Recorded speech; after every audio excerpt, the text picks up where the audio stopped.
Thank you. So we are an organization that provides a united voice for all women's institutes across Canada while advocating for national directives in health, education, food safety, environment preservation, and community support. The Women's Institute movement and organization grew from humble rural origins into one of the leading advocacy networks in the world. So tonight, what we are trying to do is to ask all of the provinces to give us your thoughts, how we can help you with membership, what's going on in your provinces.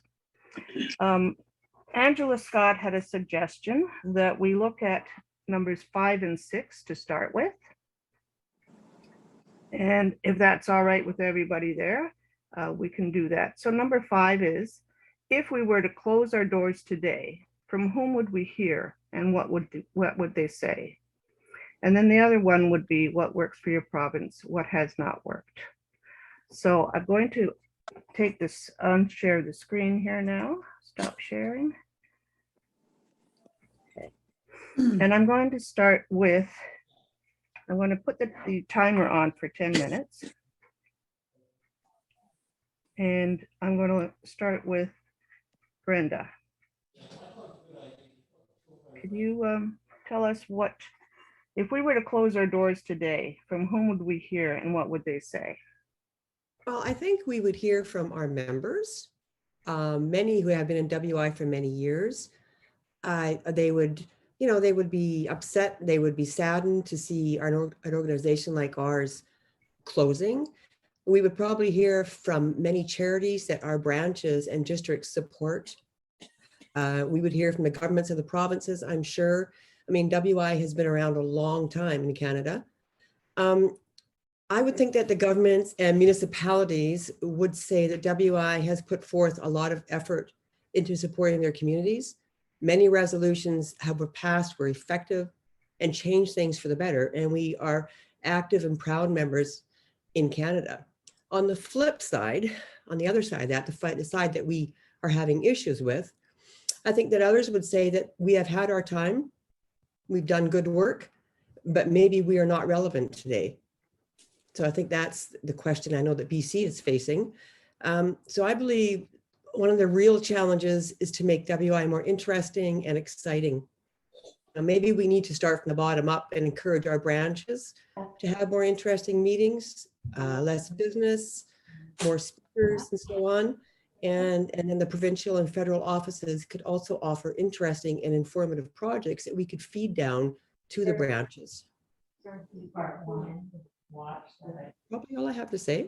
Hey, thank you, Brenda. I think that was really good. Diane Damon from Alberta, do you have comments on that question? Yes, I agree with her. There would be the dyed-in-the-wool members that would miss us.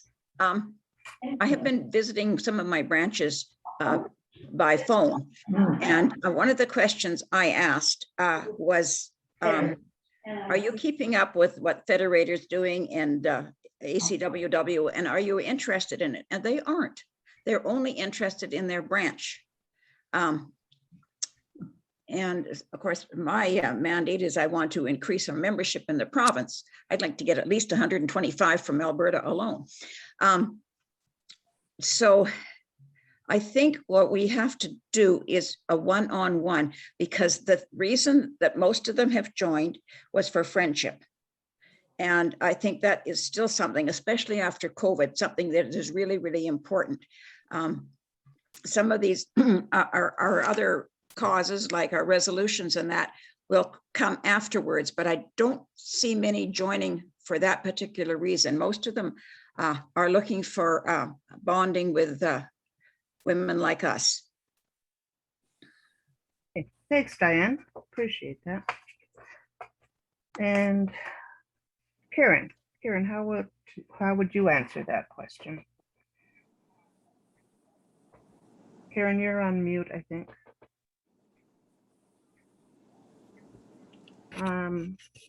Having problems with your voice?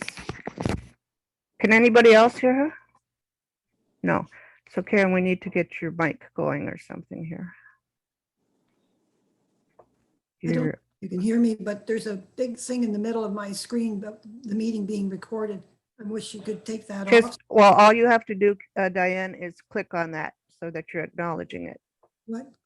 Acknowledge, just click on that big thing in the middle of your screen that says it's recording, so that you're acknowledging the recording. It should say, it should say got it. There you go. Thanks, Rose. Okay, Karen, we still can't hear you.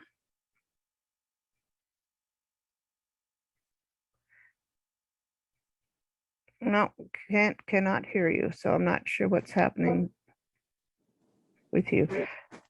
Yeah, I think that I just got the discussion questions for tonight yesterday. They're very thought provoking. But there's a lady from Alberta and Okay, so Karen, I think we're going to come back to you. Maybe you can check out your technology there. How about Liz? I agree with some of the comments, but I think that as somebody had said, I think a lot of the members are just only interested in their own local branches rather than even going further, because I know just even to when we had a regional board and even try and get members to go on our provincial board, they just don't seem to be interested in that. They like the sociability. The one thing that I know in my local branch, and we've only had 2 meetings, and already we've had some of our members invited 3 other members, and hopefully this is our sign up for this month, that we will gain 3 new members. So I think sometimes you have to reach out. It's advertising is good, but I think it's word of mouth and your handout to encourage them to be a member. As far as the closure, now that question was kind of, when we're talking about WI, is WI nationally? Is that what the whole intent of the question is? If it is, again, maybe some of the older members would miss it, but I think, you know, they would probably find another thing to get themselves involved with. Okay, thanks. Marg Ogar. If we were to close our doors today, from whom would we hear and what would they say? I think we would hear from our members and they would be quite concerned. But as we age, I think they're thinking they just want social. They don't want to hold positions as they get older. And I think they see it as a dying organization unless we can change things around. And what I find is that our members are being a part of their branch, not a part of WI, not a part of national or ACWW. When they were asked on strategic plan and some questions that were asked by our marketing team, they felt it was always my branch, Lakeside branch, or whatever branch you belong to. It was not the bigger picture WI. Like Girl Guides, you say I'm a member of Girl Guides, and WI, we say we're a member of a branch. So how do we get that swung around so they feel a part of our province and our national? Because that's a big problem right now that they see. And communications is a big thing, having to go through all the levels we're going through in Ontario. It's not getting where it needs to get. We think it's being passed on, but invariably it's not getting to our members. So we need to look at a change direct to our members rather than through the contacts. Okay, thanks, Mark. So we are an organization that provides a united voice for all women's institutes across Canada, while advocating for national directives in health, education, food safety, environment preservation, and community support. The Women's Institute movement and organization grew from humble rural origins into one of the leading advocacy networks in the world. So tonight, what we are trying to do is to ask all of the provinces to give us your thoughts, how we can help you. with membership, what's going on in your provinces. Angela Scott had a suggestion that we look at numbers 5 and 6 to start with. And if that's all right with everybody there, we can do that. So number 5 is, if we were to close our doors today, from whom would we hear and what would they say? And then the other one would be, what works for your province, what has not worked. So I'm going to take this, unshare the screen here now, stop sharing. Okay.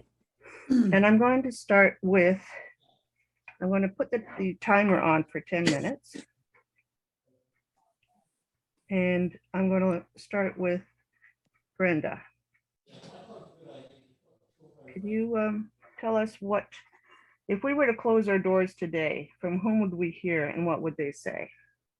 Well, I think we would hear from our members, many who have been in WI for many years. They would, they would be upset, they would be saddened to see an organization like ours closing. We would probably hear from many charities that our branches and districts support. We would hear from the governments of the provinces, I'm sure. I mean, WI has been around a long time in Canada. I would think that the governments and municipalities would say that WI has put forth a lot of effort into supporting their communities. Many resolutions were passed, were effective, and changed things for the better. And we are active and proud members in Canada. On the flip side, on the other side of that, the side that we are having issues with, I think that others would say that we have had our time, we've done good work, but maybe we are not relevant today. So I think that's the question I know that BC is facing. So I believe one of the real challenges is to make WI more interesting and exciting. Now, maybe we need to start from the bottom up and encourage our branches to have more interesting meetings, less business, more speakers and so on. And then the provincial and federal offices could also offer interesting and informative projects that we could feed down to the branches. Probably all I have to say. Hey, thank you, Brenda. I think that was really good. Diane Damon from Alberta, do you have comments on that question? Yes, I agree with her. There would be the dyed-in-the-wool members that would miss us. I have been visiting some of my branches by phone, and one of the questions I asked was, are you keeping up with what Federator's doing and ACWW, and are you interested in it? And they aren't. They're only interested in their branch. And of course, my mandate is I want to increase our membership in the province. I'd like to get at least 125 from Alberta alone. So I think what we have to do is a one-on-one, because the reason that most of them have joined was for friendship. And I think that is still something, especially after COVID, something that is really, really important. Some of these are other causes, like our resolutions and that will come afterwards, but I don't see many joining for that particular reason. Most of them are looking for bonding with women like us. Okay. Thanks, Diane. Appreciate that. And Karen, how would you answer that question? Karen, you're on mute, I think.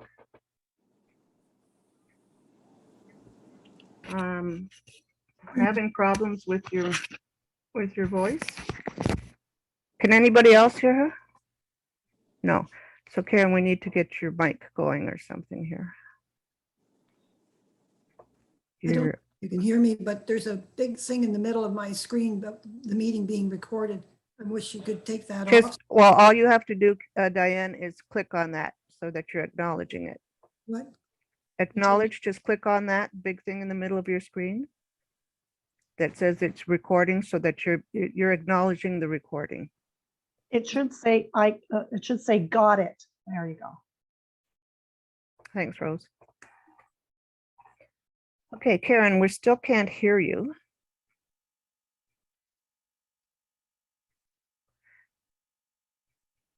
No, cannot hear you, so I'm not sure what's happening with you. Yeah, I think Pat, I just got the discussion questions for tonight yesterday. They're very thought provoking. But there's a lady from Alberta and Okay, so Karen, I think we're going to come back to you. Maybe you can check out your technology there. How about Liz?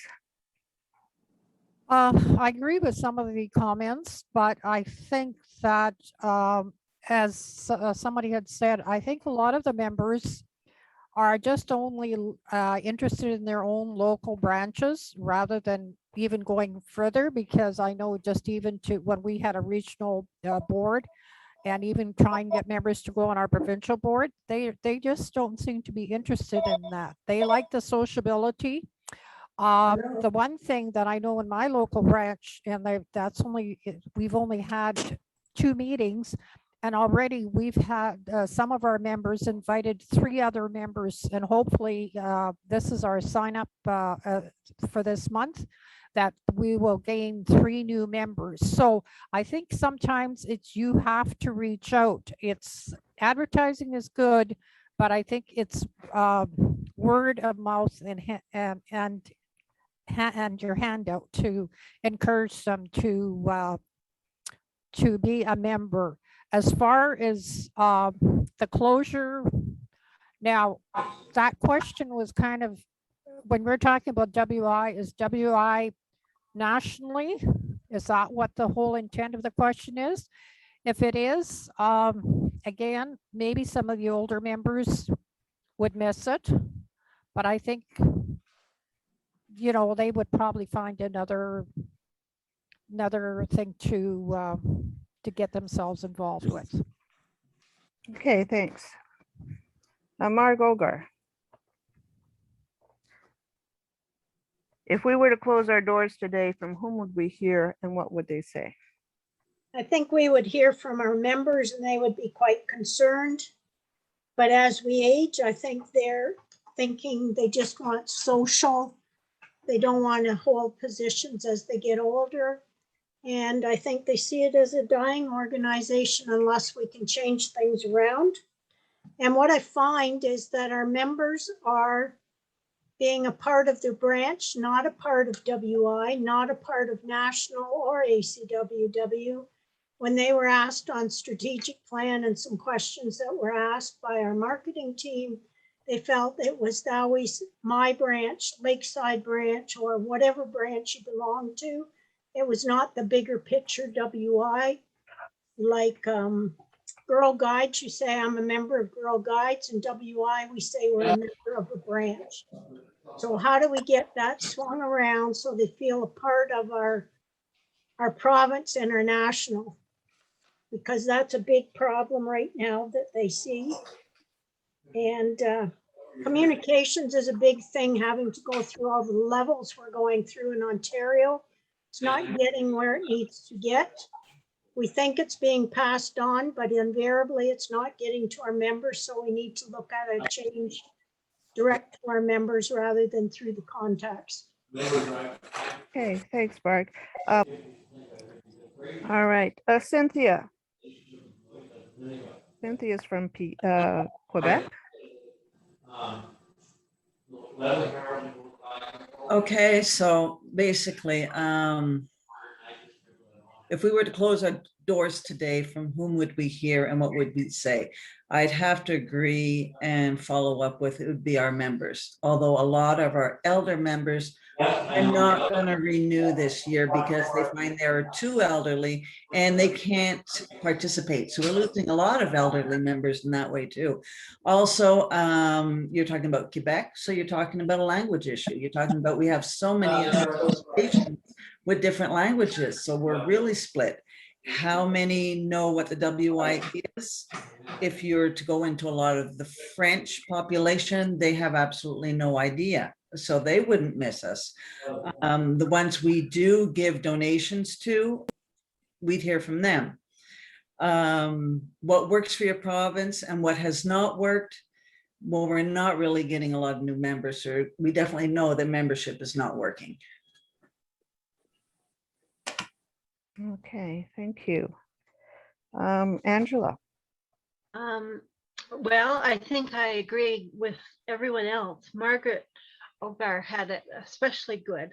It would be almost exactly the same in New Brunswick. I do think there would be an uproar, though. I think that our members have had it for long enough. We would have 2/3 of our members are going to be plus 60. And those individuals would be saying it's a terrible, awful thing. They sort of had expected it. And then they would want to know why. And when I talk about what works for New Brunswick and what hasn't worked, well, we really haven't had anything that has worked especially well, with the exception of anytime we've gotten into trouble. If we do communication and lay it all out on the table for everybody, that gives a good opportunity for them to look at it and come back with suggestions. So it might help to increase communication. I don't know. okay, thanks, Angela. Eleanor. We just run over a little bit past the 10 minutes here now, but this is an important question, and I think we need to continue on with that. And I do agree with everybody else. I really think that we would hear from our membership and certainly our local municipalities and groups that we support on an individual basis. But I find that I'm in agreement that most of our branches have got long-time senior members. There's difficulty in organizing executives, someone to take a position to keep this communication line open. It's becoming more of a social gathering. I think that just personally in our province, in Nova Scotia, that Women's Institute would never die. I don't know as though there is that full connection yet with our national organization. And I think it's just something that's being dropped from the past, that the communication wasn't there for a long, long time. And we're really now getting into more, hearing more and spreading the word of what the national board and executives are doing. And I think that's what it needs to continue with. And I'm in agreement that we really should be looking at having more, obviously we have to let people know what we are and what we're doing by promoting interesting programs and projects to invite people to that would increase the membership if people are interested in a certain project. So I think we're most of our groups are very insulated, and as I can't remember, I think a couple have said before that all that concerns some branches is their own little branch and their own social gathering that they have there. So I think communication, as Angela said, is the key. We really need to find because we have a senior group of members, not everybody is online, high tech. So we have to have various means of communication. We can't just rely on Facebook and web pages and Instagram and such. We still have to look. We don't want to be excluding some of our members that have been members for 40 plus years that aren't part of this internet, and they still need that. And I think that's where we as provincial officers need to work really hard in keeping up with our branches provincially. Okay, thank you, Eleanor. I'm going to go back to Karen. Let's see if we can get Karen online now.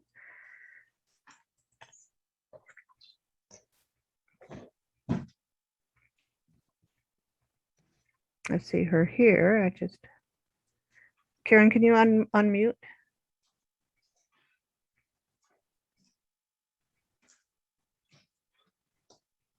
I don't see her. Oh, there Okay, she goes. She is. okay. I've unmuted. Hopefully you can hear me now. We can hear you now. Yes. Can't see you, but I don't know where you are. So Lynn, if you could pin her, please. Nope. Go I ahead. think I'm slower on my iPad. I'm trying to read it. No. You can hear me now? We can hear you now, yes. Okay, there's quite a delay with my iPad here.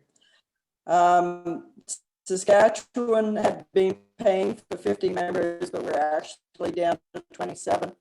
And at the meeting in October, we made the motion to send a letter out to vote on disbanding the organization. And I'm afraid the two branches that were left, once Virginia passed away, her branch didn't even want to continue. So I don't think there will be too many that's going to miss the Saskatchewan WOI. But my word of caution for the rest of the provinces is, yes, 10 years ago, Virginia said we should keep going for the members that we had, and we've done that. So there was no membership drive, no trying to get younger, new members in, no trying to change anything that we did. So if you follow what Saskatchewan did, you're going to end up with nothing. So that's where we're at. Thanks, Karen. That's food for thought for sure. And Sheila from PEI.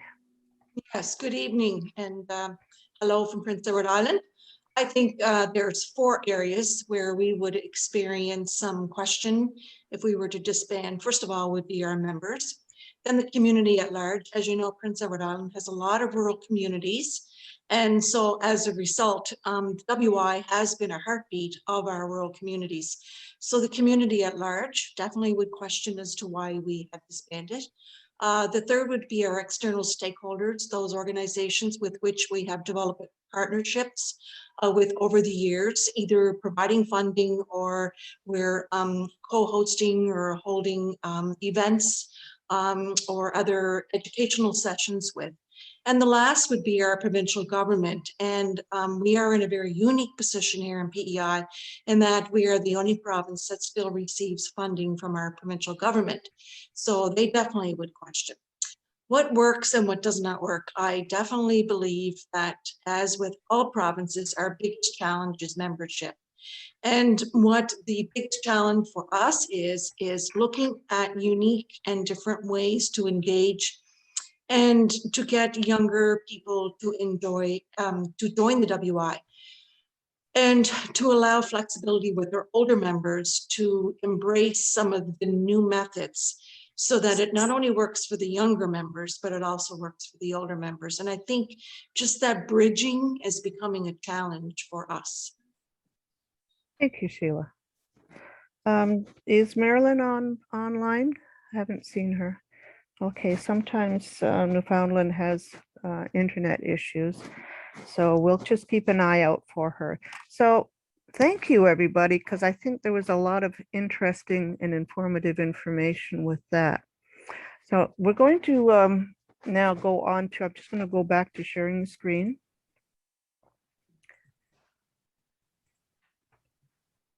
And let's go back up to the top. So just pretend that you are a new organization. You're just about to get started. And what would it be? What would your need be? Why are you founding? Why are you having an organization? So let's start at the bottom and work up this time. So Sheila, I'm going to ask you that question. So if we were to be founded today, would it be to meet an unmet need? Likely, certainly any organization that would be developing. It would be to meet an unmet need. Now, what that need would be in our province, I really can't speak to that, or I can't even guess what that might be. What the way the organization works in PEI is that it is really the fabric that keeps our rural communities together. And I can't really speak if we're going to develop a new organization. I really can't say much more than that. Thank you. Okay, Eleanor, back to you. Well, I agree with Sheila, because at this point in time, I don't know what unmet need would be. There is so many organizations that take care of all different. It would be a case of having to list the organizations that are in your province, and what groups that they're supporting, to see if there's an opening for something for WI to take into. I don't know if maybe asking some of our newer members that question, because they may see something that we don't, that have been in the organization for a while.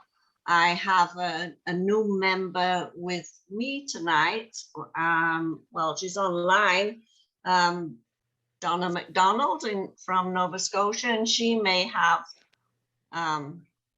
something to add to that. I don't want to really put her on the spot, but it'd be nice if she could speak to that for a moment anyway. She's more than welcome to if she'd like.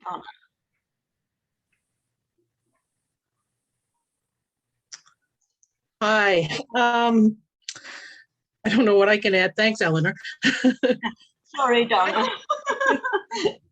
I think that the young people are looking for networking.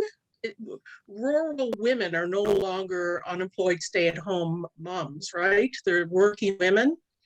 And I think they would like perhaps some networking as well as social, some things that interest them. It's not just, they're interested in current events, they're interested in politics, they're interested in so many things. And the Women's Institute that I'm seeing, I've only been a member a few years, it doesn't seem to be that. And it's not a bad thing, but it seems to be about crafts and knitting, and there's nothing. I think there's so much information that could be passed on to women through the Women's Institute. I don't think it's being utilized near enough. And I think it could be a social, engaging, networking, a true women's group where women go and learn and engage and meet. And yeah. Anyways, my thoughts. Thank you. I appreciate that. Thank you, Donna. Yes. Angela. I prepared a little note, but I may also ask Megan White. She's the president of our newest branch, just formed in the last 6 months. She may have something else to offer too. So I'm going to talk fast. I think definitely if we founded today, we would meet an unmet need. And I think it would still be the need that we've always tried to achieve for home and country. It would be specifically around the ideals of self-development, education, and community sustainability. I think today, everything in our world has a brand, and we as Women's Institute do not have a brand. It's like we're a secret society, and we've never been marketed. And I think that if we were to change our model from what I call a royalty type model to a more, we're in a capitalist consumerism society now. I think if we were to move to something that was like a franchise model, I think that might be able give us the ability to transfer information, ideas, and values in a much more efficient manner.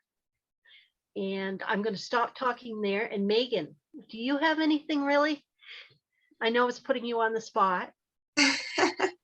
Yeah, I didn't really prepare anything, but what That's okay. Donna was saying was pretty close to why I started my own branch, because when I started looking, first of all, I started with Mount Pleasant, I should say that. So, and it is very cooking and very community minded for Mount Pleasant.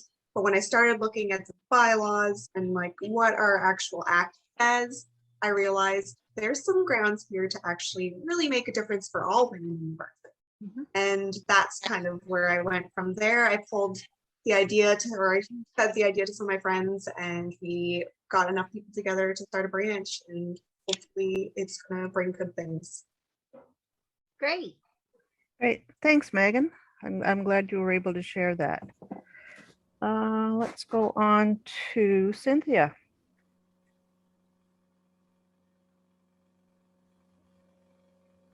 Okay, so if we were to be founded today, would it be to meet an unmet need? I would hope so. If we were to be founded today, that would be able to meet an unmet need. I think we probably have to go a little bit more in depth to find out what this need is, because as I said, there's so many other associations, maybe not in the other provinces, but in Quebec. I mean, you've got so many other in both languages. And now with the COVID that had started, everybody's moving out of the cities and moving into the rural areas. They can all work from home, and there's a big change. There's a big shift in things that need to be met. Health is rural childcare is one also. I mean, a lot of these people think they know what it is, but they don't. I mean, I would hope this is something you could address. They're all moving into the country, and they're all, you know, they all want to go back to the basics, but they really don't know what the basics is. You know, the farms are too close, it's too smelly, they don't really understand it. I would hope that would be a need that we could meet. Okay, thanks, Cynthia. Margot Ogar. I agree with Angela Scott and some of the other speakers. I know we have a need in our area, and I would hope we have a need to form an organization. I just know there's a need with young people in one community that our youngest member, that is chair of her branch, has found that there is no 4-H in that area, and the girls are reaching out for help with life skills that they're not being taught at home, and they're looking to have a club formed just to teach them life skills so that they can survive on their own. I think there's also a need for us at the universities and colleges as mentors. Some of those kids are away from home for the first time. Some of them do not know how to cook or boil water, so they're buying meals. So I think they need our help in those areas as well, just to be somebody to listen to them. And I also like to ask Elaine Tully, who's from our fastest growing branch, he would speak to that as well, if she's still on.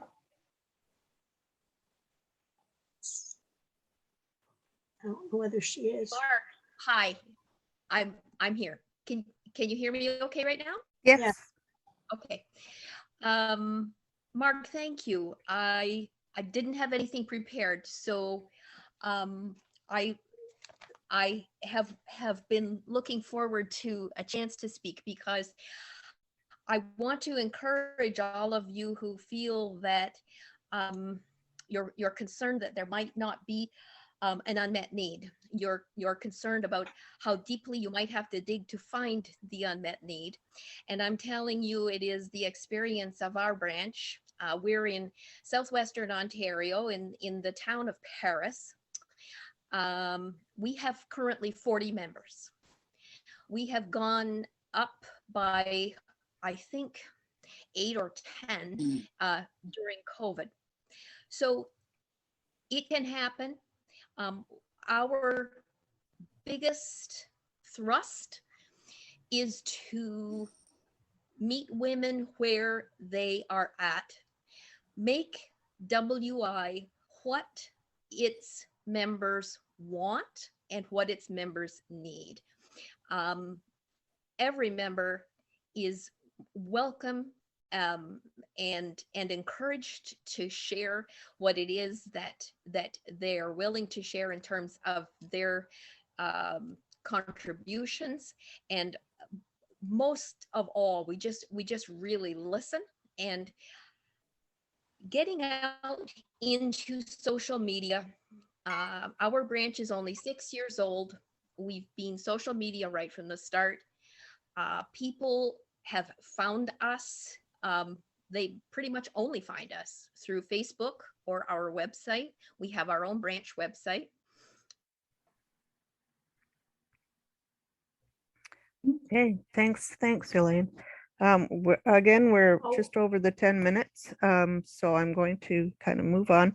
I think it's important that we do all of this sharing, and if we don't touch all of these questions, that's okay too.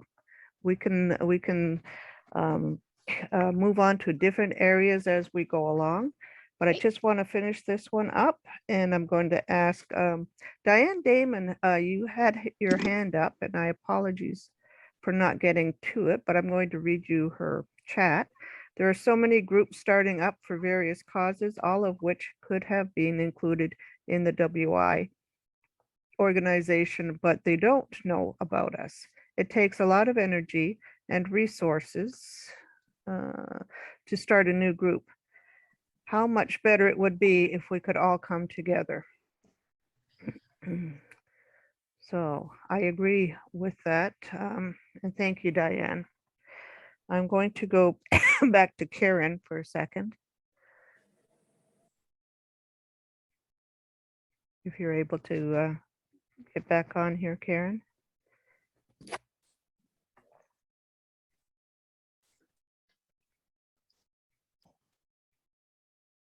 No. Okay, Liz, you had your hand up. Yes, I did, because I thought I was going to be next in line.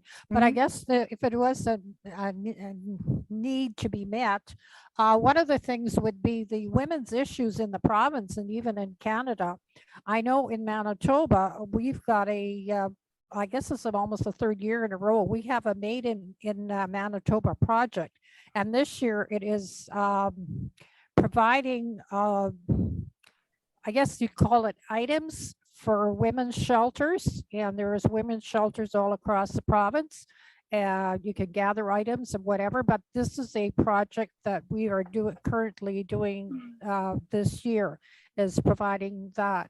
Also, and I guess it goes back to a little bit of what Diane was saying, was that we should, rather than reinvent the wheel, there are groups that maybe we should just support those groups, instead of having our own little project. When there is a project, and maybe more in numbers, I guess you could call it, would help them. So those are my comments. Thank you. Thanks, Liz. Brenda. Well, I agree with much of what has been said. And I still believe that there's a real, very, very, very strong need for connection among women. I think it's very important to women to connect with other women. So the original idea that we had of fellowship, connection, and education, to me, is still very important. Many women are struggling right now with lack of confidence and connections. So if we can provide that somehow, we just have to find the way to do that. We need to discuss matters with them that are important: health, mental health, well-being, self-care, self-love. We need to maybe change our language a bit to make it more modern and more appealing to younger people. Thanks, Brenda. So Karen has a chat in here. It says young women have shared their own groups online with common interest, farming or book clubs or fundraising. That is so true, Karen. Thanks for sharing that. I'm going to stop here for a second because we're going to let those questions go that I had on the screen there. I have a couple of comments or questions that I would like to ask. First of all, how many provinces have a designated membership officer, coordinator, person, provincial? I'm going to start with Brenda. Do you have one in your province? No, we do not. We did have a committee form about 1.5 years ago, They're called the task force looking into why membership is failing, but we do not have somebody that is always doing it. All right, and Diane? We have had in the past, and we have just started a committee to work on membership. Awesome, thank you. And Karen? I think, you see, do you have any?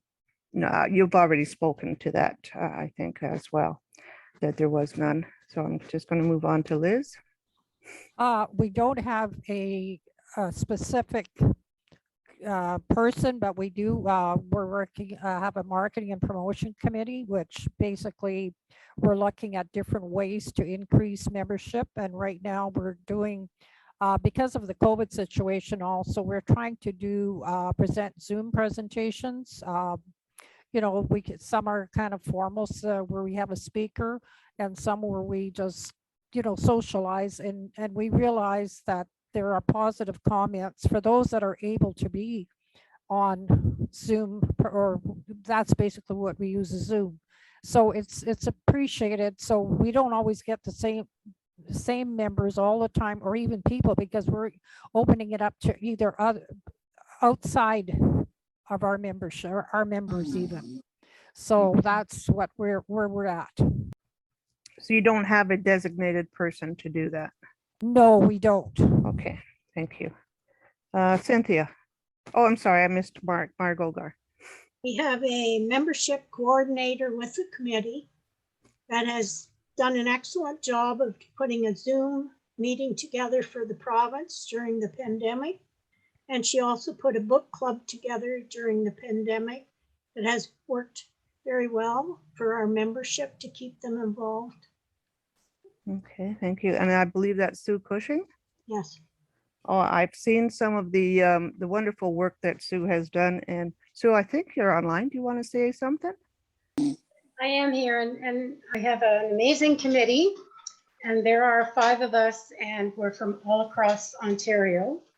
We started working together, and the first thing we did was a slogan contest that we were going to build a membership drive on, and then COVID hit. So what we've been trying to do is to be proactive, to reach out to our members. We've been teaching our members how to use their computers, how to use iPhones, how to go on Zoom. We try and have interesting programs monthly. We also have a wonderful newsletter that our editor, who's here tonight too, Kathy Weslinski, she edits for us, and it goes out to most of our members. Some of our members do not, as you say, have not the ability to see everything that's sent out from the office. So this is where our ABDs come in. These are our voting delegates, and they distribute to branches. So it works really well. We've been busy, and our term's coming to an end, and we have someone running to take my place. So we're happy about that. Well, Sue, I've seen your work, and I congratulate you on it. It's amazing. I'm going to come back to Mark Olgar after all of the rest of the provinces, because I think there's something special that Ontario is doing, and I think I'd like to ask Mark to speak to that. Cynthia, do you have a membership coordinator or officer or somebody? We do have a membership committee. They have done past, they've worked in the past informing members and following up. It is basically, well, mostly a work in progress, and some of them are on today, and I'm sure they're going to learn a lot, and we'll get a lot of, we're going to have another meeting very soon, and we'll have a lot more points to bring up. This is very educational and very beneficial. Thank you. Okay, Angela. No, we don't. Okay. I wish we did, but we don't. All right. Thank you. Nova Scotia. Eleanor. Our Women's Institute of Nova Scotia board does have a membership committee, and they work hand in hand. It's a membership and program committee. So it's a case of looking at programs that would be of interest to recruiting new members. And also we have our office administrator, Christine, has had many sessions during COVID with our introducing our members to the wonders of Zoom. And at the moment, we seem to be able to increase our membership, not necessarily our membership fees. At our last provincial meeting, it was voted that we would, in Nova Scotia, that any new members this year were exempt from paying a membership fee. And we've had quite a few uptakes. So we're hoping that the members that have joined at this time will stay on and be paid up members in the next session. Thank you. Very good. Sheila. Yes, in Prince Edward Island, we do have a membership committee, and they are tasked with that responsibility. We haven't done a lot of work in that area. We do encourage all the branches to be engaged in membership, and the branch that I am a member of, we do have membership recruiting sessions throughout the year, but I think that there's a lot of work that we need to do in this area yet. Okay, thank you. And I don't think Marilyn's come on yet, has she? No. Okay. I'm here from Newfoundland. Oh, and who is that? It's Elizabeth. Elizabeth, I didn't see you. Sorry, Elizabeth. Yeah, I don't put my picture up because of my eyes. Okay. And, but I've been here for a while now. Oh, I'm sorry, Elizabeth. That's quite okay. Okay, we're going to give you a few minutes here to speak your mind. Okay, we do have a membership committee, and Marilyn is the overseer of that. And I guess she said that she would volunteer for this roundtable, but I guess she got busy or something. Anyway, I'll try and contact her on that a little bit later, but she is working on membership. But our membership has gone down drastically over the past few years, and we have had a lot of branch closures and that since COVID and that, and you know, people just finding it very difficult to communicate and get together. And we're hoping that once some of our government restrictions are lifted, that some members will come back, old members, and maybe get new ones in. But like we have bring a friend nights and different things like that. And so we're trying to get people interested in coming and you know, bring a friend or have special teas or something like that. But it's been a struggle, and Newfoundland numbers have dropped drastically. Thanks, Elizabeth. I'm just going to put your name down here so I can call on you. My apologies for not seeing you there earlier. That's okay. All right, so I'm going to ask each of the provinces if you have a ballpark figure on your membership, and then I'm coming back to you, Mark Ogar. Okay. British Columbia, do you have a ballpark on your members? I think we have about 320. And how many branches do you know? Roughly? 32? Yeah. Thanks. Alberta? Diane? I think we're about 19 branches and we're just under 300. Awesome, thank you. Shameful. And we have Saskatchewan, we have 27 members, 2 branches. Manitoba? We originally, as of the end of this fiscal year, at the end of October, we had 16 branches and about 220 members, but we know that there are 2 branches that are disbanding, plus we'll probably lose some membership at the same time. Okay, thank you. Marg? 2,200 members and 200 branches. 200, thank you. Quebec? Cynthia?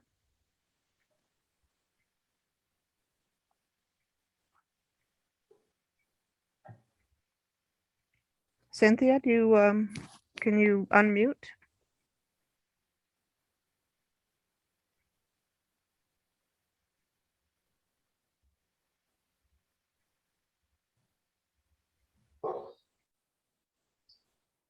We need you to unmute Cynthia or text it for me.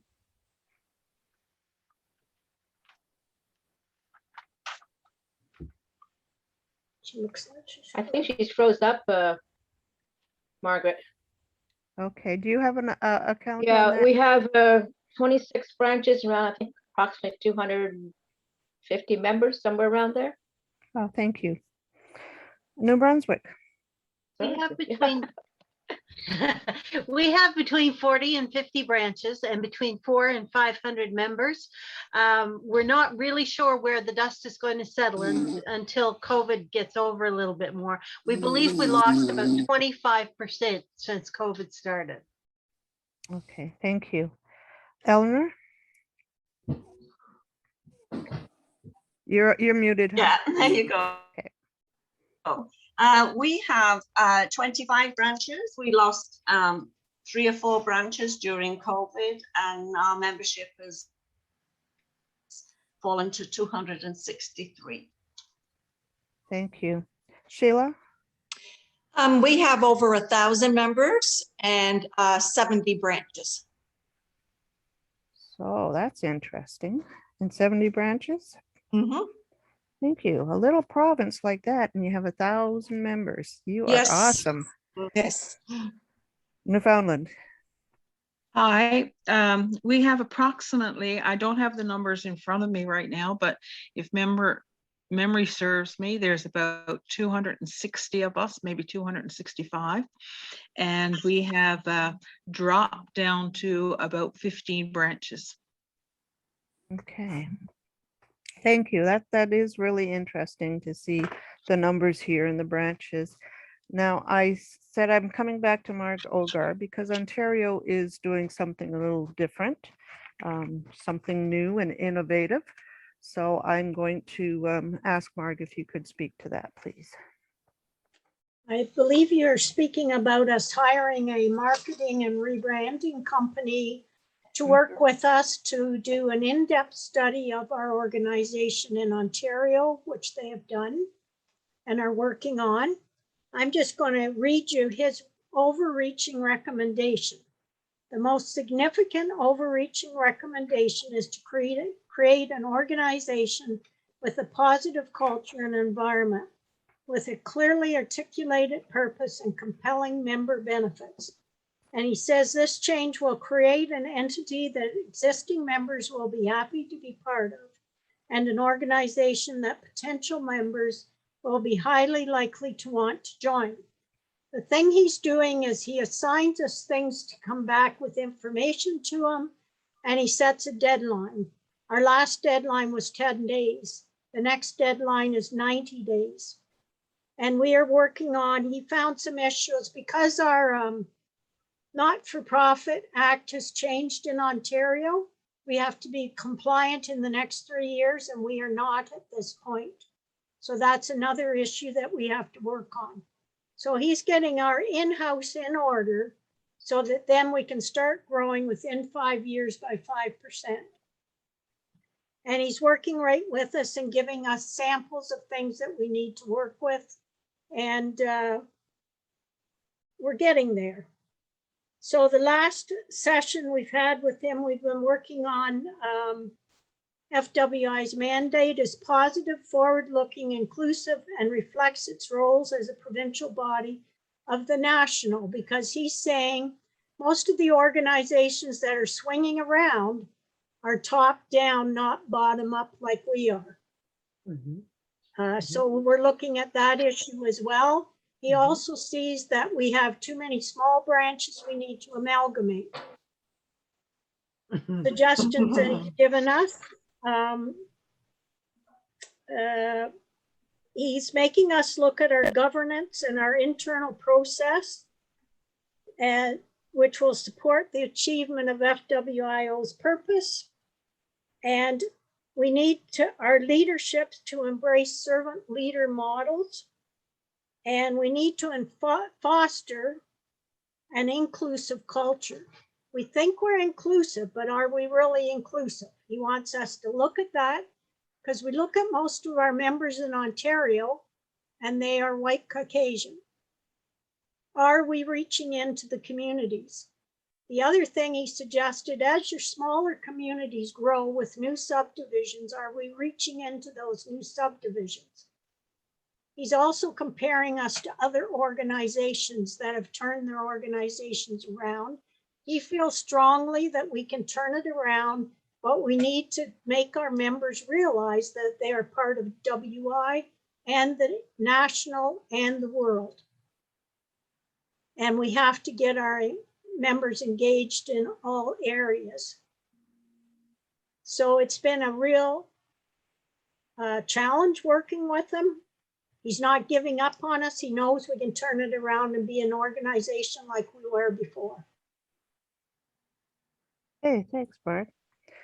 So there's a couple of chats in here that are kind of interesting, and I appreciate all that Ontario is doing and sharing that information with us. So thank you for that. So looking at these numbers and these branches, I'm going to ask Sheila, what are you doing that you have 1,000 members, 70 branches in the province of PEI? I guess it's probably because of the external stakeholders that we have and some of the innovative partnerships that we have developed. I think like we have a newsletter that goes out on a regular basis. Because we have provincial funding, we have a very close relationship with the Department of Agriculture. We are closely engaged with farmers. We send messages out to our 70 branches that, you know, they need to be looking at membership. I really don't know if there's any particular one thing that works here, that it doesn't work elsewhere. I guess maybe our smallness is unique. It helps us to do things that other provinces can't do. Geographically, other provinces are challenged, especially Saskatchewan and Alberta. But I think here in now we've had branches that have closed due to members that are getting older and not being able to successfully recruit new members. The other thing that I think as well that's been working on the island is that we've had an influx of population in the last 5 years, a real great increase to our population. So that enables us to reach out to newer people that are coming into our community to try to engage them. So I can't really say if there's any particular one thing that I can focus on that would give you key to helping other provinces. I just know that here on the island, WI is very much alive. Thank you, Sheila. Angela, I saw your hand up. Did you have a question? Yes, what I was going to say was what Sheila's talking about is exactly the idea of a franchise model and or a campaign style of programming. And I think even as I see Megan making a comment that we would reach out to multicultural associations, that sort of thing. I think a common thing that we see PEI doing is they're planning something all the time, and they're planning something for everybody, which is not unlike what Elaine Tully suggested, that we ask people what they want and what they need. It sounds like there's a lot of good ideas right there. I'm looking at a chat here from Diane, and she suggests that the Conference of Defense Association Institute, excuse me, is seeking volunteers to aid Afghan resettlement in Canada, according to the latest Legion magazine. Is this something WI could get involved with? So that I'm going to put that question out to everybody. Keeping in mind that we are FWIC, so we are the national board, but what we are trying to do here is see what works. What can we do to help you? That's the big question here. What can we do to help each other? What can FWIC do to help you? I have a couple more comments in here. Delhaven is leaving our meeting. Members are going home. Work day, sorry. Okay, so thank you for joining us, Josie. And okay, so I'm going to go back to this now.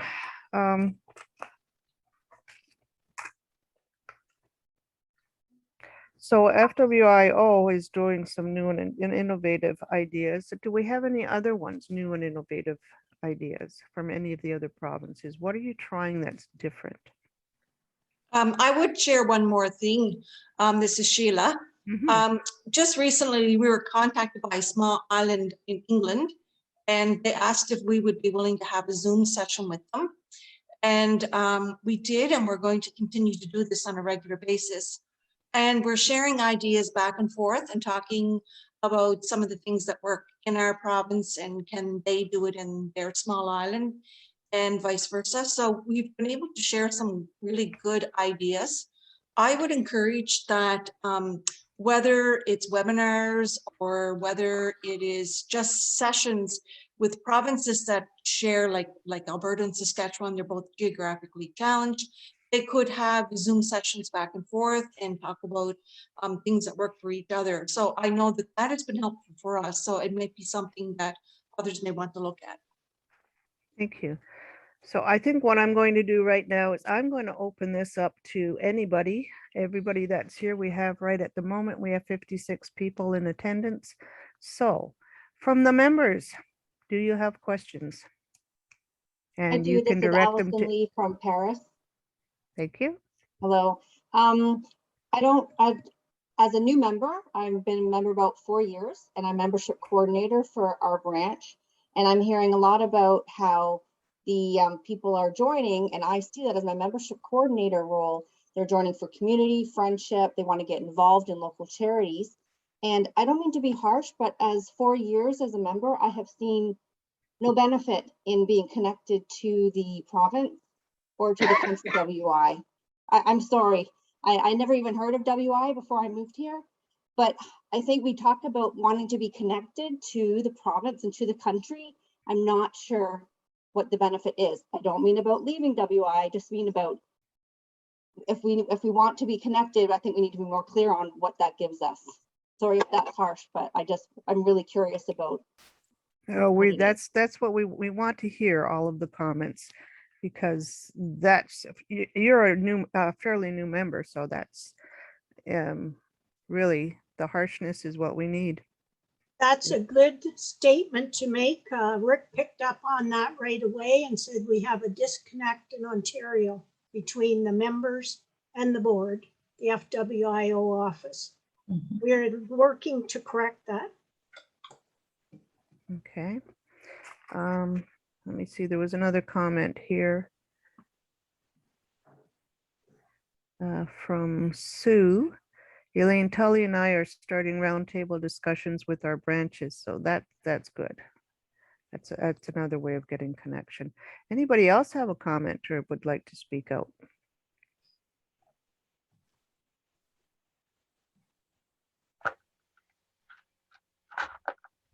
So Diane Damon says we meet at 1:30. One branch meets on Friday mornings. So that's how you meet. I'm a member of 2 branches. One is the Virgil WI. I'm from Ontario. We meet in the afternoon for the Virgil branch, and the Women Empowered WI, we meet in the evenings. So we're a small area, but we are going to be in, well, actually we're a fairly large area. We encompass all of the Niagara region basically with 2-3 branches. So being able to meet with people that are working, we have the evening ones, and the older ladies that don't like to drive anymore, we have the afternoon sessions for them. And from Linda, hands are up to speak. So I cannot see those. Yeah, you get Hanya and Rosemary and Janet. Okay, can you call them out because I can't see those? Oh, sorry, Hanya's there, so she's got her hand up. Okay, Hanya. Okay, well, gals, now one thing that became very obvious to me when the questionnaires were out, yes, we need more members. Yes, we are facing challenges, but we may be beating up on ourselves too much. I don't believe that in the past WI groups didn't have challenges and problem solving. They were in different circumstances, but we should be very proud of the successes we've had. Like we had the garage sale at the Erland Lee, like we have our monthly membership meetings, which are great. Like we pulled together to save the Adelaide Hoodless House. So we mustn't sit on our laurels by any means, but we are a committed group. And the other thing we have to remember, that we have to, as much as we reach out, there are people that we are going to be successful with, but then there are those women who will never be suitable members for the WI. I'm sure there were women like that back in the days of the WI heyday. Anyway, I've spoken my piece, hopefully, peace or disagreement. Thanks, Hanya. Every comment is appreciated. Fine. Rosemary, yeah, Rosemary, and then Janet McDonald, and then Linda Zellum. And Good then evening, Michelin. Good evening. I put in the chat a question about what time of day that various branches meet, and it doesn't, not necessarily Ontario, but across Canada. My thought in asking that question was our branch, even though we're a very small branch, we're an urban branch, not a rural branch also. We hold different workshops and schedule speakers and that. I was wondering if that would work in sharing our Zoom through Zoom, having that shared across the province or throughout Canada. If it's recorded, then if we meet in the evening, then our workshop, let's say, could be recorded and then shared with a branch that meets in the afternoon or in the evening, morning. I mean, sorry. It was just a thought to see if we can get more connection and communication between branches and provinces and the country. That's my thought there. Thanks, Rosemary. Before we go on to the next one, I just want to, because the chats keep coming in, I don't want to get left behind with the chats. 2022 would be a great year to try to get things rolling, as it is the WI movement's 125th anniversary, plus the pandemic should be petering out, I hope, and that's from Irene Robillard. Thanks, Irene. And who's up next there? Janet McDonald. Hi, thank you very much. I'm going to make a comment, and I recognize there is probably nothing we can do about it. I'm a relatively new member. I joined in 2018. I managed to make it to my 60s without ever having heard of the WI, other than thinking it was a thing in Britain. So it was really interesting to move to a rural area and discover it was a going concern and highly respected by the local community, with a history of doing a lot of volunteer work and educational programs. I live in a small island, and until this year, we had 2 branches on the island. One of them was about 5 times the size of the one I'm in. And they decided, as for financial reasons, to leave the WI.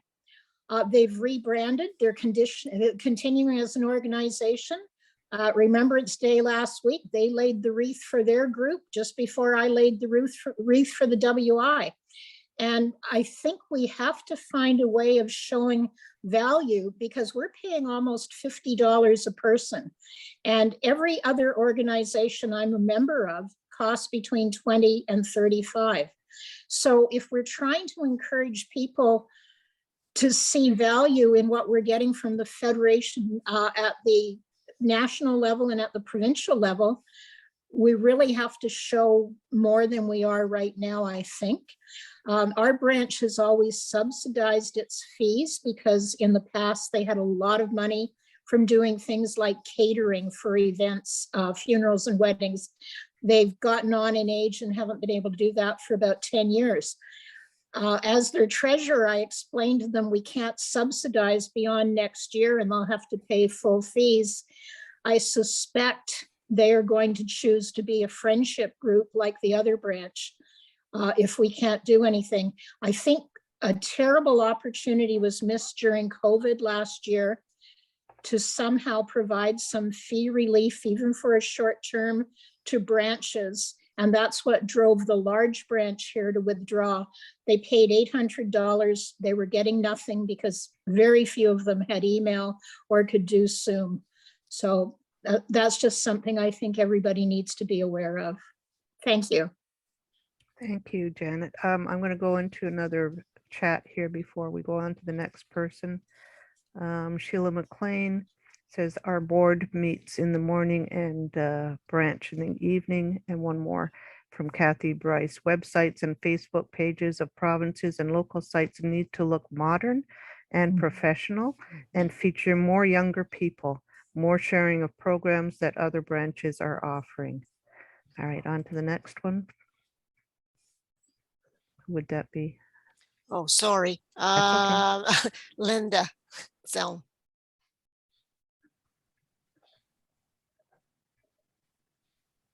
You're muted, Linda.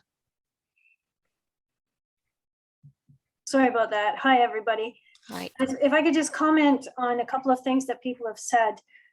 When you were saying that the other organizations that you belong to are $20 to $35 or whatever, I haven't belonged to any organizations like that for a very long time. I would have to say the minimum that I pay out is a minimum of at least $100, upwards to $300 or $400 for the organizations that I belong to. So WI is pretty cheap. Allison Lee, if I could ask you a question, and I've heard it 2 or 3 times tonight. They're saying that they're not getting any benefit. You have to define benefit for us so that we know what you're looking for. Because to say that you're not getting a benefit, we're scrambling to find out what it is that you need. So what is it that you would like to see as a benefit besides communication? Thanks, Linda. First of all, the communication is just not clear. There seems to be all these levels, and then we have a newsletter that comes through our secretary, and it's just we aren't getting clear communication, I think, from all the levels, and I think everyone is very confused about what all the different levels are supposed to do. And so I think that I go back to, again, I don't want to try to create a benefit that we don't need. We are focused on supporting our communities and our branch. And so, part of me doesn't know how to answer that question, in that we get a ton of benefit from our local branch. So I'm not sure what the benefit is. I'll give an example is that the printed newsletter that goes out comes late. We pay a lot of money for it and no one picks it up when we bring it to meetings. So if there was something that really could reach our members more in a more relevant and current way, that would be a benefit for that $6 per member to go to. Okay, so you're saying you get a lot of benefit from your branch. So is it the camaraderie that you're looking for? The feeling of community? I would say the two or three big things. It's camaraderie. It's having a chance where we get involved in either larger events, like we had when there were elections, we had, the people come from the different parties and presents, we get involved in those. But then we also get involved in one-off, this horse show, needs some help, or this, something needs to help. And so we have people come together just for one-off. And then we all one-off volunteer opportunities. And then we also give monthly to a different community. It might be a women's shelter. We all bring toiletries, etc. And then the third thing, of course, is education. What I love about WI is that I'm from a suburb and lived in downtown Toronto. So I never heard about it. So it was lovely to come and meet some rural women. Most of our women, I think, are more of working women, but to meet and have some of those traditions. You know, I made a pie for the first time in my life and a fruit cake for the first time in my life. So that's really nice, but I don't, again, I can't answer to what the benefit we're getting. When people ask me, I have a problem answering that question. Okay, so you like it when the province or the national one has a project that either they're working on together or separately? No, it's all branch focused. It's all community that, you know, local charities in our community that we support and that we get involved in.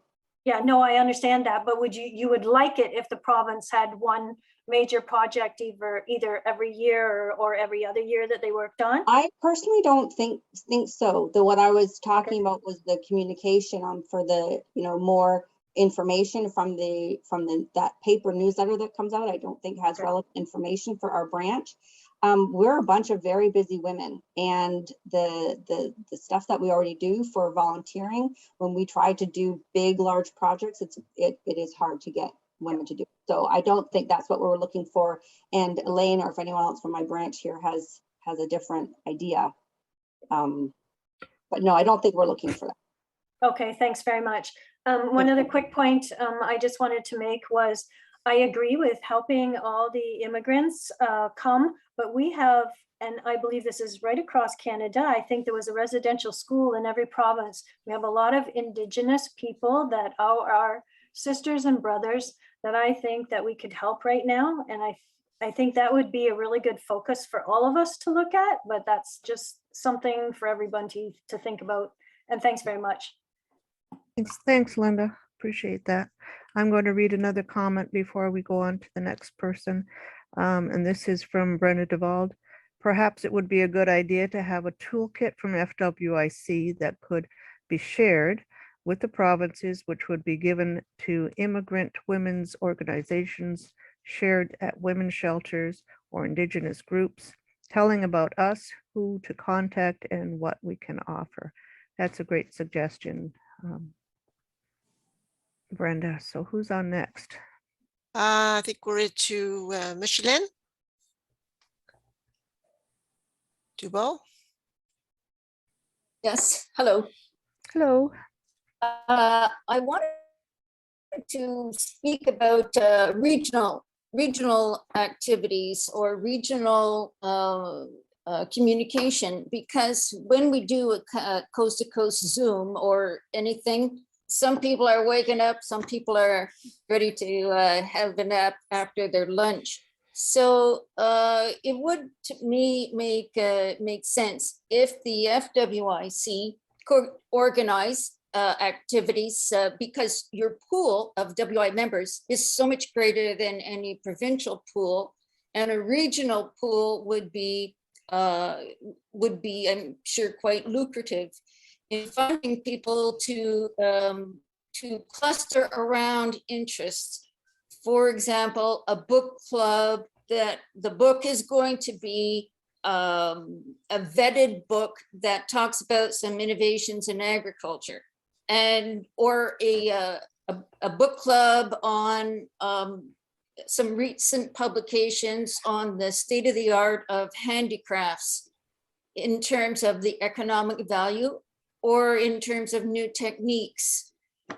If this was a regional, say, online group, you could have one or two people from each province and still have a group of 12 people in that group, engaged people in all different activities.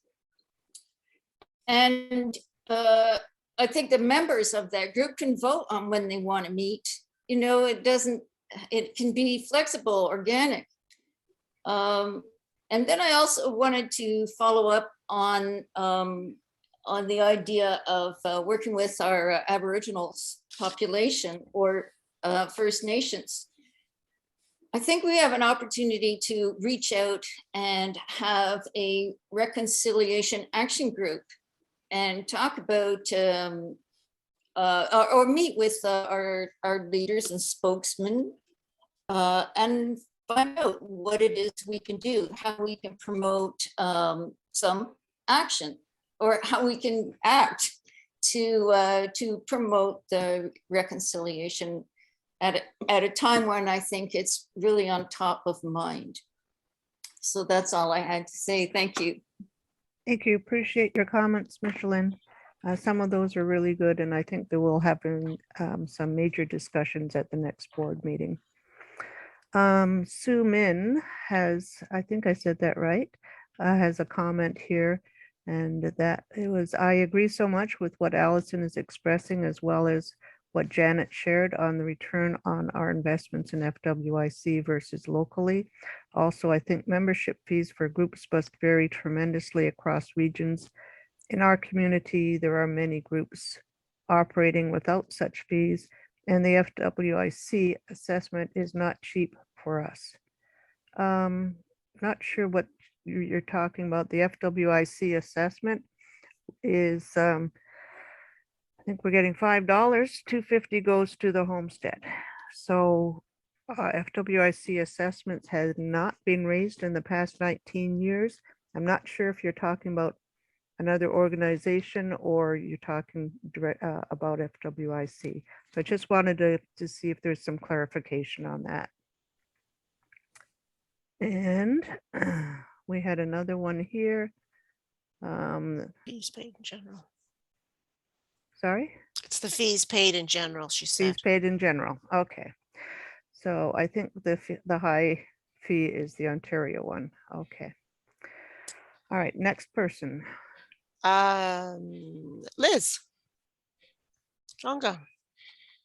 Yeah, okay, thank you. I guess I'm just going to kind of maybe recap some of the questions and some of the comments that were made. In Manitoba, our WI branches meet at various times, whichever.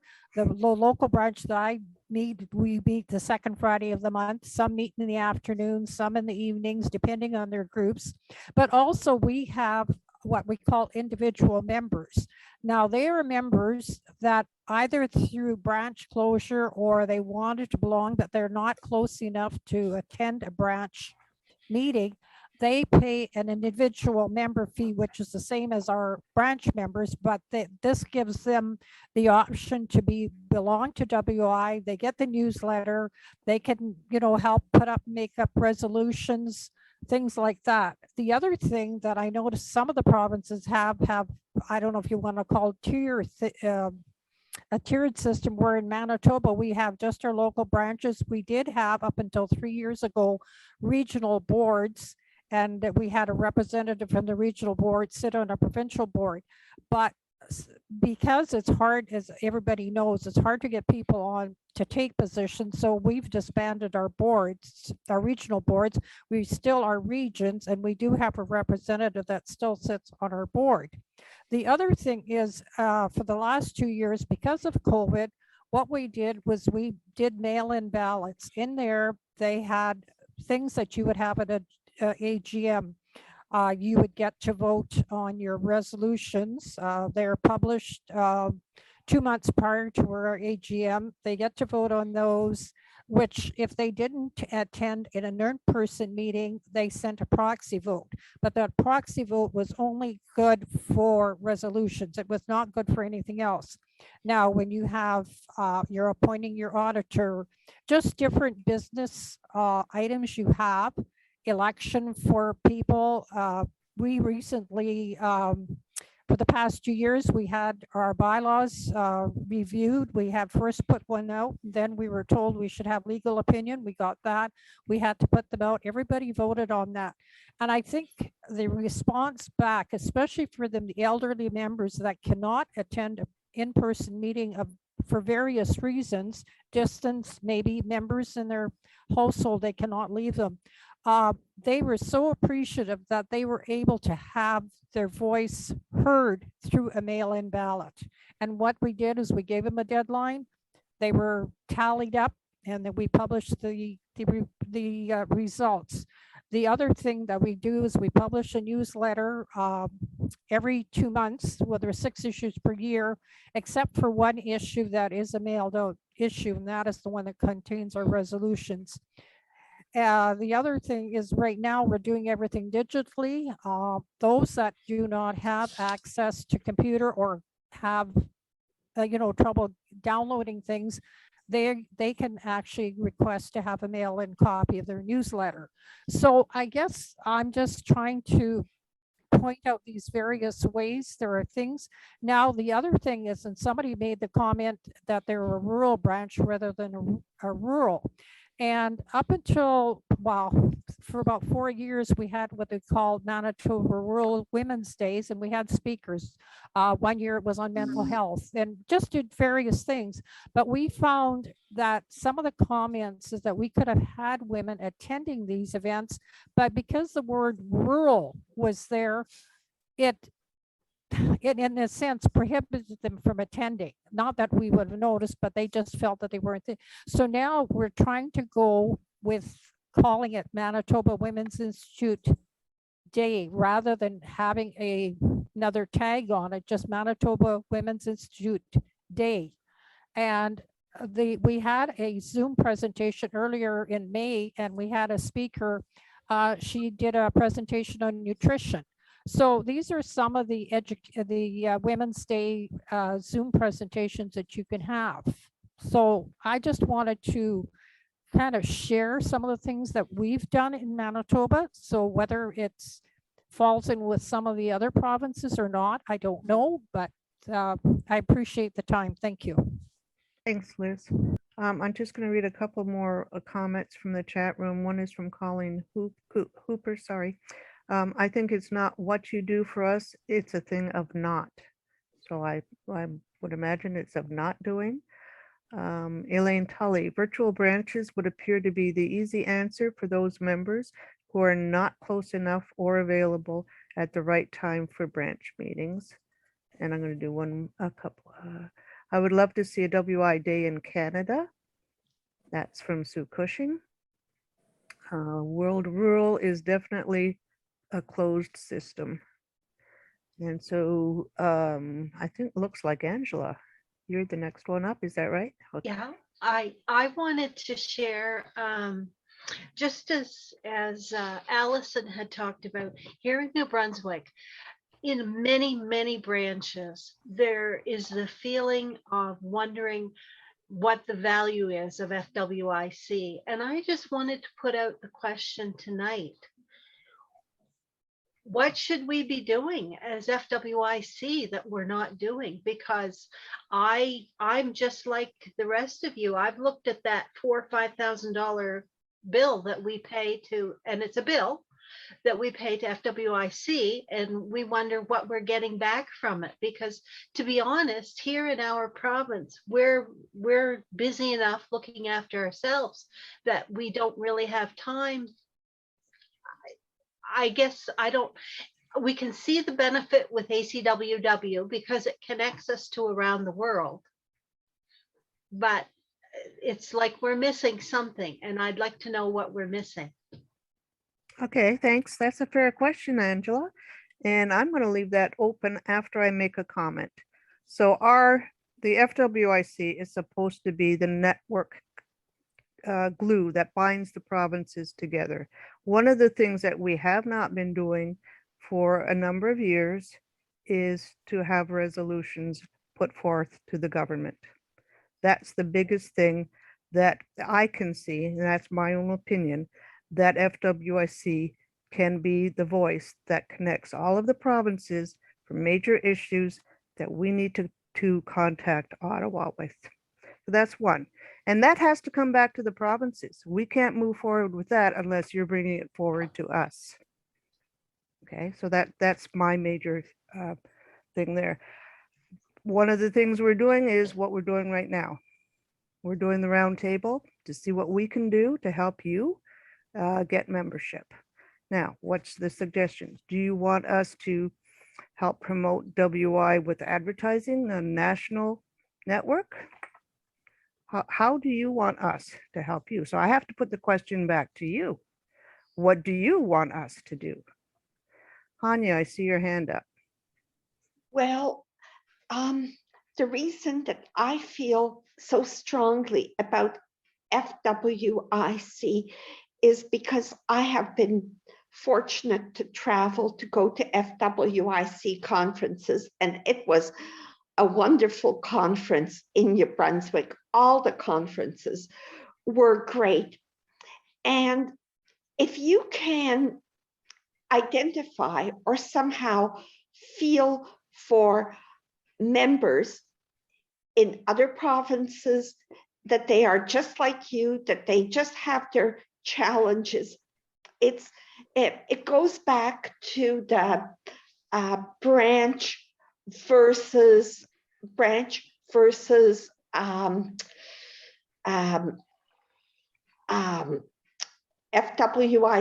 or AC or ACWW, and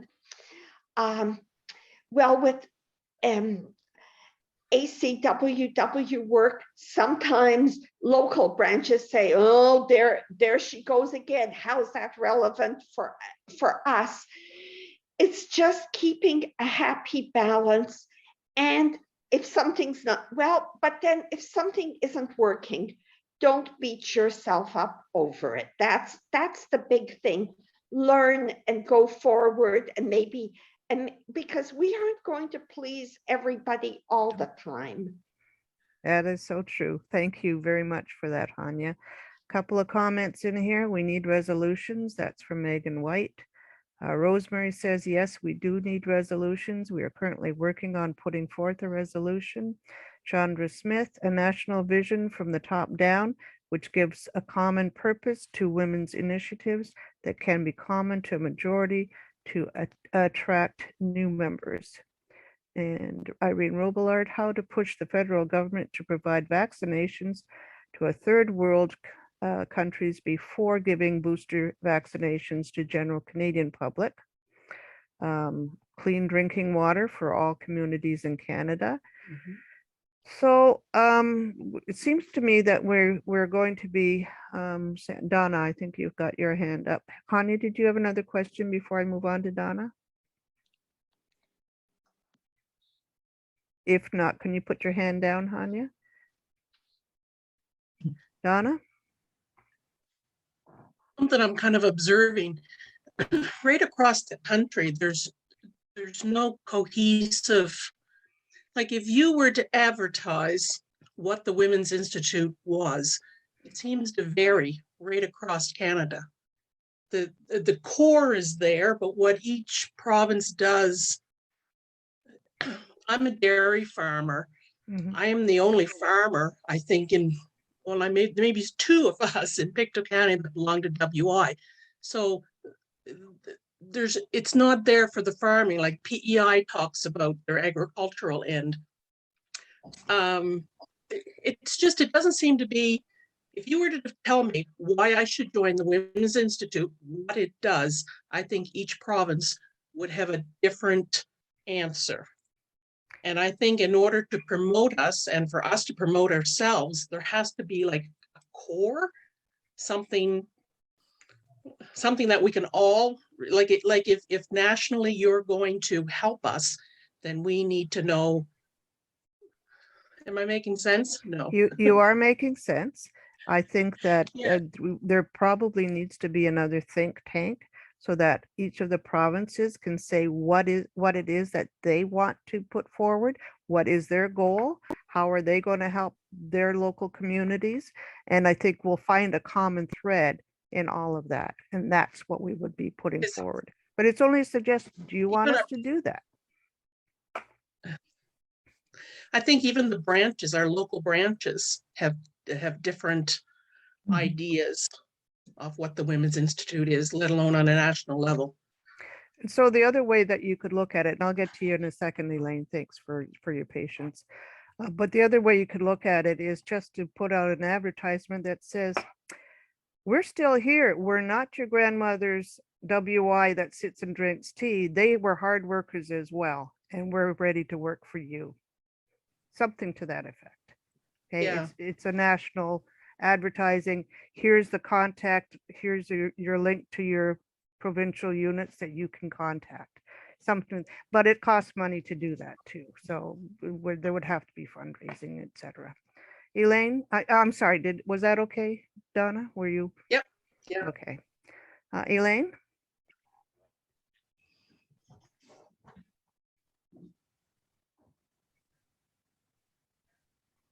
Elaine, did you want to comment? Because He's muted. oh, you're muted. Okay. Can you unmute? I apologize, sorry. That's okay. For sure, we're different across the country, but our cultures across the country vary a great deal as well. And let's be real, we as women are very different one to another. I liked your thought, Margaret, when you suggested that we are not your grandmother's WI and we're still here. I like to think of WI as being here for the women of our community. You know, we often, when we get desperate and need new members, we're wondering what is the matter with women that they aren't coming and joining us, and you know, we need new members. Well, yes, we do, but I prefer to turn that around and ask ourselves what it is that we can provide that is going to be satisfying to the women that need us. And we know that there are women all around us in our communities that do need us. They're looking for support, they're looking for friendship, and they're looking for like-minded women. So I think if there was to be a unifying thread, it needs to be somewhat vague as opposed to something really specific. Linda earlier mentioned a project. Maybe a project is not going to work for everybody, but that concept of we are here for you does work. Okay, thank you, Elaine. Sue Cushing.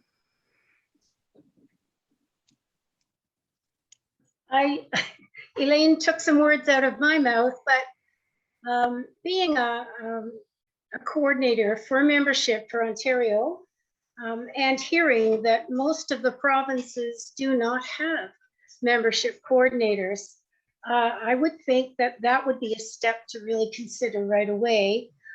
There might be an opening as well if you wanted to have a think tank on membership to get those membership coordinators sharing information from across the provinces.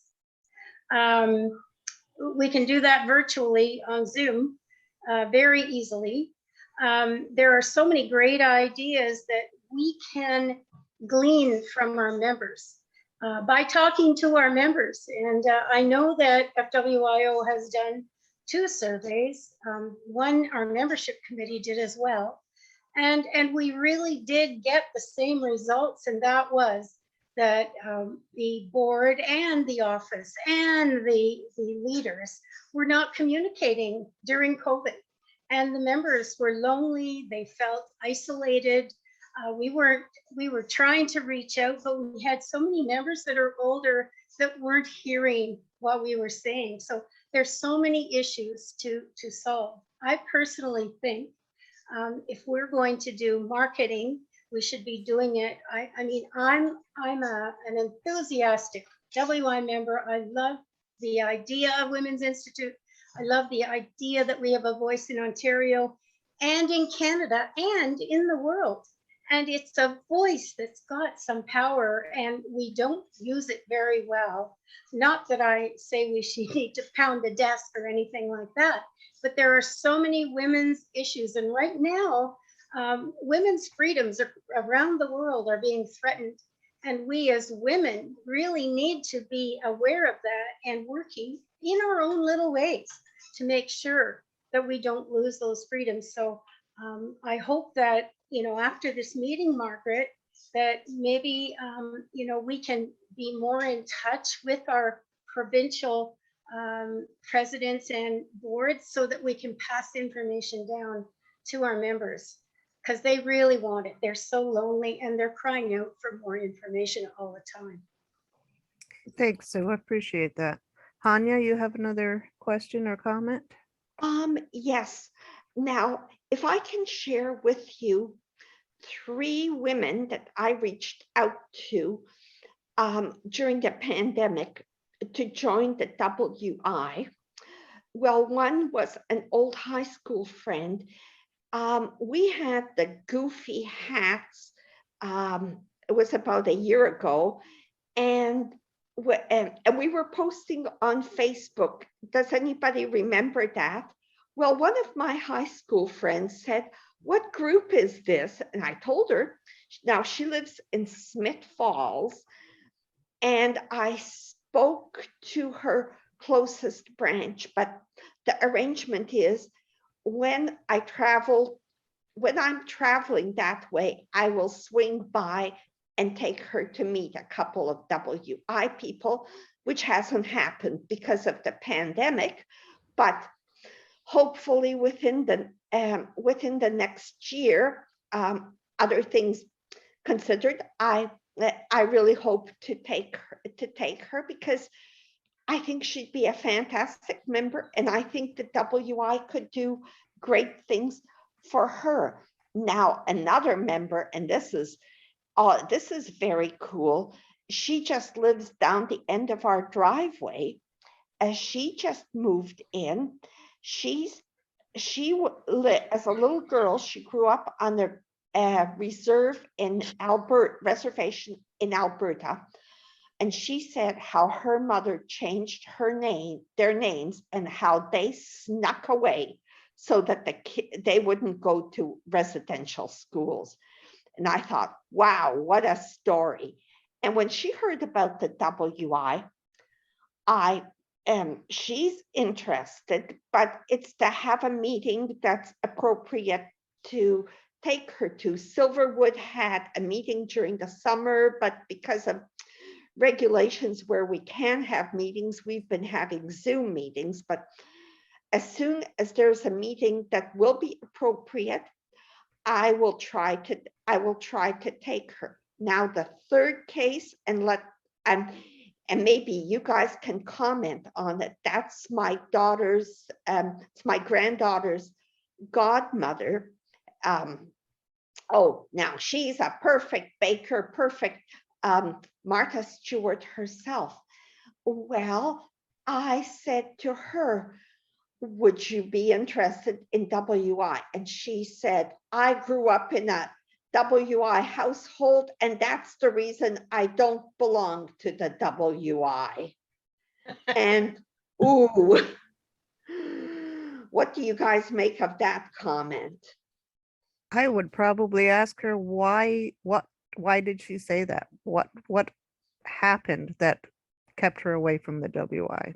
Well, we were just passing, Peter and I were just passing through, but hopefully I can have a conversation with her. So we're not going to be lucky. I have a couple of irons in the fire, but maybe we won't be lucky with everybody. Okay, thank you, Hanya.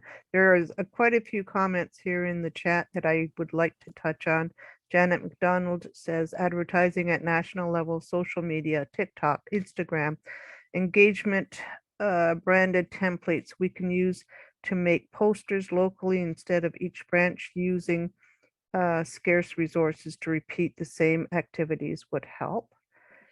Michelin, each province to reallocate money invested fossil fuels to efficient energy that is safe, wind, sun, electricity, etc. Pat Clark, what are we getting from FWIC? I would answer that they stepped up during the pandemic. I have attended meetings, get-togethers, and programs put together by FWIC over the last year. And here we are again, sharing ideas with others across the country. It has been mind-opening. Carry on. This is an example of the top done. Together we can do so much more. Let's keep sharing and build our membership. Thank you. Rosemary, love your ideas, Janet. Irene, yes, FWIC really stepped up during the pandemic. Megan, modern feminism, women helping women. Allison Lee, there is so much good information asking new members what drew them to us and why they joined. Build on that. And when new member prospects come to our meetings, the meetings need to be educational, fun and interactive, or they won't. They won't come back. Before spending a lot of time trying to get new members, I feel it's important to make sure we make our meetings worth coming to. Good point. Karen, Janet would like the WI Canada logo sent out for branches to be able to use for advertising. I think we can do that. We'll have to discuss that at the board. Sue says, I love your website so much better than ours. Oh, sorry, sorry, Sue. That was a direct comment. I apologize. Okay, I should read it more carefully. So the next thing I would like to do is I'm going to ask our president-elect, Lynn McLean, your opinions. I know I'm putting you on the spot, but you've heard my comments. I want to hear yours. She's going to be your next FWIC president, and we are sailing into the future with a recipe for success. So let's see what you have to say. Oh dear. First of all, I really want to thank everyone for offering their viewpoints and honest viewpoints this evening. I think that's crucial, and that's what's going to make the difference going ahead. I think there's been some excellent comments made about what our value is as a provincial organization or as a national organization. And we need to take a hard look at what those are. I don't know what that answer is. I spent the afternoon with Ellen McLean, for those of you that know Ellen McLean, who's 95 and is a former past national president and a past world president, and still as sharp as a tack, and was very interested in what we might be talking about this evening. We didn't have any answers this afternoon either, but I know she'll be very interested in the comments that were said. So certainly from a branch perspective, it's that individual contact. And I think with the business about Ellen and I did talk about this afternoon about our meetings, they have to be worthwhile coming to. If you're going to sit and read minutes and read treasurer's reports and read report after report and there's no interaction, that isn't going to, who'd want to do that? So we really need to rethink all of those kinds of things. You know, we even talked today, I did share that I understand that the Paris branch doesn't do the Mary Stuart Collect anymore, or it doesn't do it, or the flag salute. But we talked about, do we need to let go of some of those things that we have been doing for 120 some years?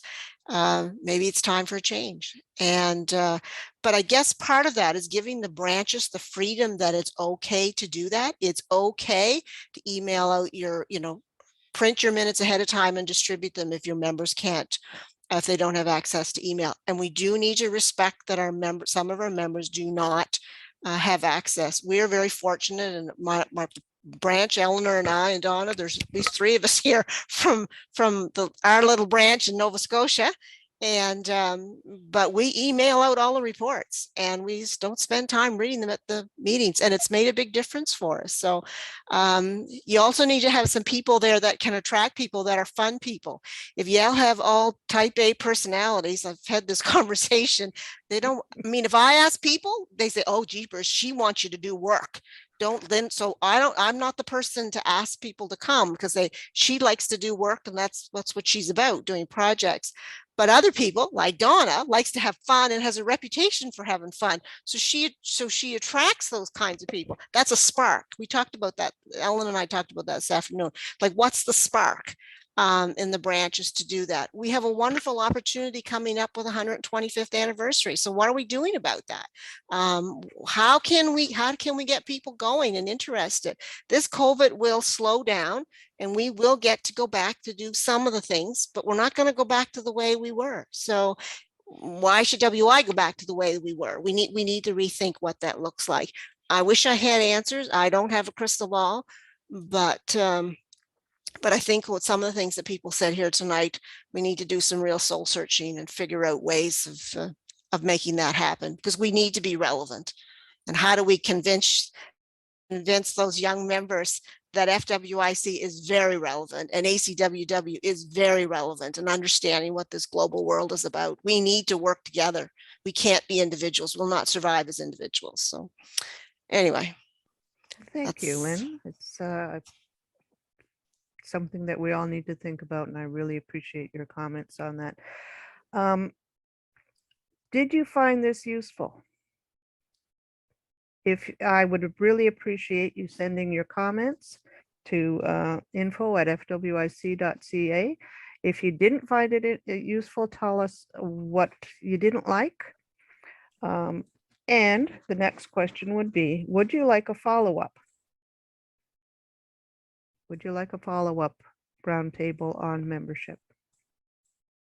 So if you could send us that, and we'll do a poll on that, and I really would appreciate that. I am going to just, before we leave, and I want to re-emphasize what Lynn has said. Thank you so much for taking the time out of your busy schedules to come and join us and to share your information with the provinces. Let us know what you think we can do to help you. Okay, we're here to help you. Angela? Maybe Margaret, if you wanted to give everybody a heads up too on the next roundtable that you have scheduled. I because have. It is, yeah, sorry. Okay, that's okay. I appreciate that. I'm just going to share my screen again. So let me see. I think I've got the right one here. Yes.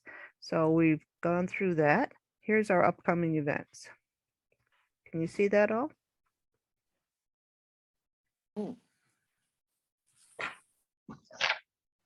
So some of these dates are subject to change, but as of now, we have Communications Committee, which Angela is the chair of, is heading, and Communication, and I do believe the Outreach Committee is involved with the Patchwork of Christmas. Yes. A leadership module starts on January the 5th, and Angela is in charge of that. She has another one on February 2nd. Looking at the emails that are coming in, Angela, I think you're going to have a pretty good turnout in that. And I think that's something that we're going to be helping us along. February 19th is WI Day. So that's WI Day all across Canada, all of the provinces, all of the branches. Do something, let that recognition be known, put it on the calendars, and get it into your municipal offices that we are celebrating February 19th as WI Day. March 7th, we are going to be doing an advocacy roundtable. It's in conjunction with International Women's Day. So please pay attention to the WI connections because the link for that will be there. Everyone is welcome. Climate Change Roundtable will be done on April the 20th, and that is just preceding Earth Day. So those are some of the things that we have going. And so at this point, I'm going to ask anybody from any of the provinces, do you have something that you would like to share with us? I'm just going to take this off. Do you need that on the screen any longer, or can I take it off? Good to take it off? You can always contact me or Lynn, and Angela. She's got all of this information as well. I think there was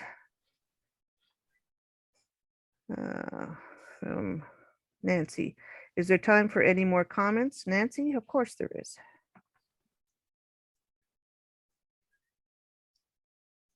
Okay, I've just unmuted. Okay. I think it would be really important. A couple of people have mentioned about doing something for the 125th. And I think that's a really important time for us to capitalize. One suggestion I had in mind was, could FWIC maybe do some kind of a historical template on who was Adelaide Hoodless, something that we could all take and add to and say, this is who Adelaide Hoodless was, this is who we are now, and send it to local media, newspapers, whatever. Have somebody on local radio stations. We need to blow our own horn, as many have alluded to before. We need to revitalize Adelaide's history and all the things that she was involved with. And we need to, somebody else mentioned about modern day feminism. We need to maybe find out who is, what women are out there now that we need to say, that we need to shine a light on and ask, kind of get some feedback from them and tell them about WI and vice versa. I had a number of points here. You know, whether they're doctors, politicians, entertainers, who knows what, but I think we need more branch reporting to, you know, individual local papers to say, this is what we're doing. We've been in hiding. We do things either reclusively or quietly. You know, we're afraid to sort of pat ourselves on the back, but you know, even monthly, there should be something in local newspapers to say, this is what we've been doing, or this is, whether it's doing something for the community or whether it's just something we've done together. It might entice others to join. A couple of years ago, our branch, well, I'm from the New Dundee branch in Southwestern Ontario.